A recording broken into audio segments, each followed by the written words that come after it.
বন্ধুরা ডাউলের মধ্যে দিয়ে দেন ডিম ভাজি, তারপরে বুঝবেন মজাটা কি। আজকের রেসিপিটা এমনটাই, ডাউল রান্না করব, তার মধ্যে ডিম ভাজি করে দিয়ে দিব। সম্পূর্ণ ভিডিওটি দেখতে থাকুন। সর্বপ্রথমে আমি মসুরের ডালটা ধুয়ে নেব।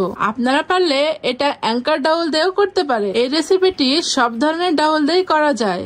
তো বন্ধুরা প্রথমে ভালোভাবে ডাউলটা ধুয়ে নেব।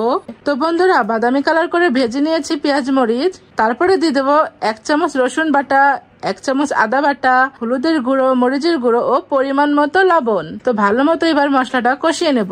ভালোভাবে মশলাটা কষানোর পরে ডাউলটা দিয়ে দিলাম। এবার ভালোভাবে কষিয়ে নেব। পিস করা ডিমগুলো ডাউলের মধ্যে দিয়ে দিলাম। যে ডাউলটা আমি কিছুক্ষণ আগে রান্না করে রেখে দিয়েছিলাম, সেই ডাউলের মধ্যে ডিমগুলো ভেজে পিস পিস করে তার মধ্যে দিয়ে দিলাম। ওহ বন্ধুরা, কি বুঝলেন? এ যেন রাজকীয় খাবার। আজকের রেসিপি ডিম দিয়ে ডাউল ভুনা। তো বন্ধুরা রেসিপিটা কেমন লাগলো? ডাউলের মধ্যে ডিম ভাজি মনে রাখবেন সারা জীবন।